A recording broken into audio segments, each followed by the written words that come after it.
catalyst for Tony Abbott to push for a fresh round of industrial relations reforms. The re-establishment of the Australian Building and Construction Commission. Both sides of the argument this week on The Nation.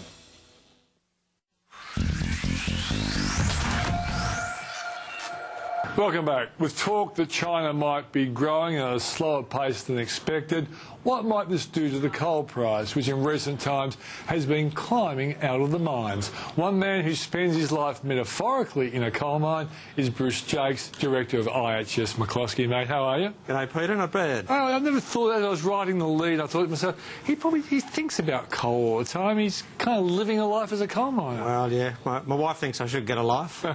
Maybe one day. Well, I've got to say, before we talk about coal, people should remember that you were the editor of Australian Business Monthly and TUE's finance reporter and stuff like that. You'd have a view on the stock market. Do you think we're in an overdue correction phase? Those were the days, weren't they? Those were the days. Well, look, you'd have to think all the evidence points that way, and you've been discussing it right through the show so far. It's a taper, isn't it? Yeah.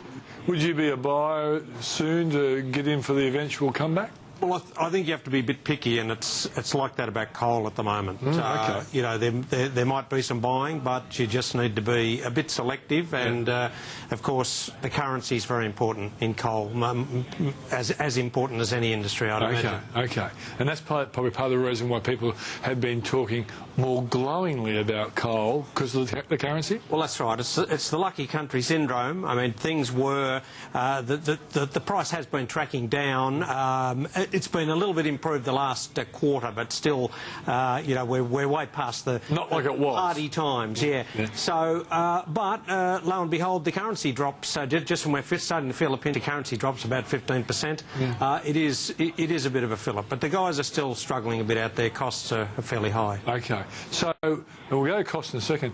The role of China. How important is China in the whole scheme of things when it comes to coal? Because a lot of my viewers would be holding or thinking of buying coal stock. Is the China growth rate critically important? Yes, it is, and in coal, it's a swing factor, China. So they've got plenty of their own coal, so their effect on the coal, the wider coal market, is how much they import and export in a year.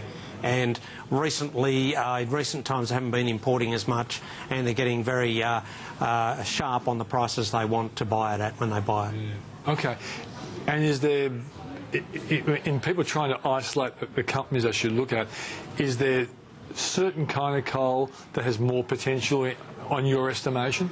Well, look, I think one of the problems is with the Australian market is a lot of the good targets have been picked off anyway. So probably coal type, no, not quite as important, but we're really just starting to run out of targets. Thermal and coking, isn't it? Yes, thermal's used for electricity, coking coal is used for steel making, but of course electricity and steel production tend to track each other. When times are good, you know, they're strong, and then the opposite in bad times. Okay, so give us the names of some coal companies you think are well placed in the current setting. Yeah, well, it's two, I think, that stand out a little bit at the moment. One of them is New Hope. If you want a company that's got production, already in production, New Hope, they've been a very good investor. Some people say they just mine coal in order to fund their investments, which they do beautifully out of. Maybe they should even consider stop mining coal and just go into investment. That's the Milners from Soul Pattinson Brickworks. Yeah. They're very heavy in that. So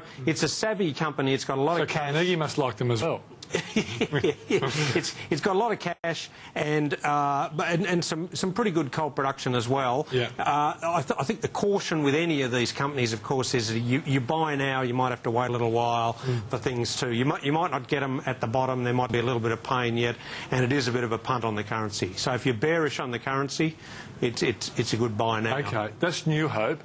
You said they go into other investments. Can you give us examples? Well, one of their greatest things that they recently was they bought a tract of land from BHP that had some coal on it. This is going back about half a decade now, because BHP didn't want it. They found some coal on it, and BHP bought it back from them for about $3 billion a few years later.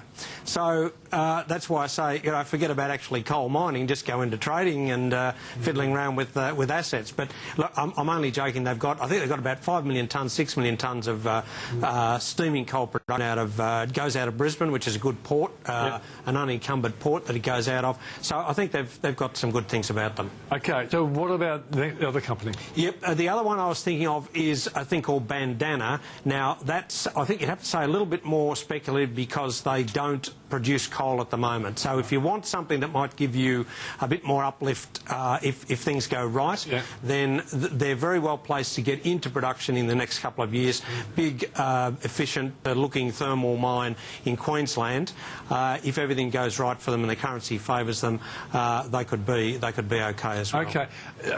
In terms of the outlook for coal, with the nuclear problems in Japan, but then against that you've got the environmental demands of most Western economies, and even China's showing some interest in being nicer to the environment, and you've got that gas threat as well. Is coal still in a reasonable position? Well, yes, because of what we keep coming back to every time I come on the show. It's still the cheapest. Southeast Asia is got plans for coal-fired generation building still going out another 10 years, probably 20 years. Nuclear's who knows what's happening there, but you wouldn't see them growing quickly. No real friends. Nuclear. No. So, but the gas you mentioned, that is something that needs to be looked at if you're going to invest in coal, because it's definitely a competitive product, and the price they can get the price down probably a bit further. There was talk that one day we might have sort of clean coal production processes. Is that pie in the sky, there? Well, I think the big problem with it, Peter, is you've got to spend some money. Yeah. And nobody in the world, certainly none of the producers, have shown a lot of willingness to spend a lot of money on really cleaning it up. Yeah. The other aspect of it is it's the people who burn it that really need to clean up their act, and they're basically not in Australia, so that's a bit of a problem for us. Bruce, if people want to become coal enthusiasts like you, can they access the McCloskey newsletter? They certainly can. If you just go to www.mccloskeycoal.com, if you can get your way through that. And but they put Jakes and Coal, they'd come up, wouldn't they? Oh, I guess so, yeah. You're pretty famous. You find us somehow. And by the way, Jakes is Jarks, but because he's lived in Australia, he's been Bruce Jakes his whole life. Well, we blame Alan Jones for that, don't we? Okay, mate. Thanks for joining us in the program. Yes, always great to see you.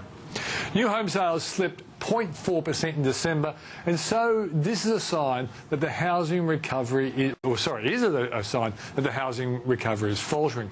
And does this raise the question marks about alarmists talking about housing bubble?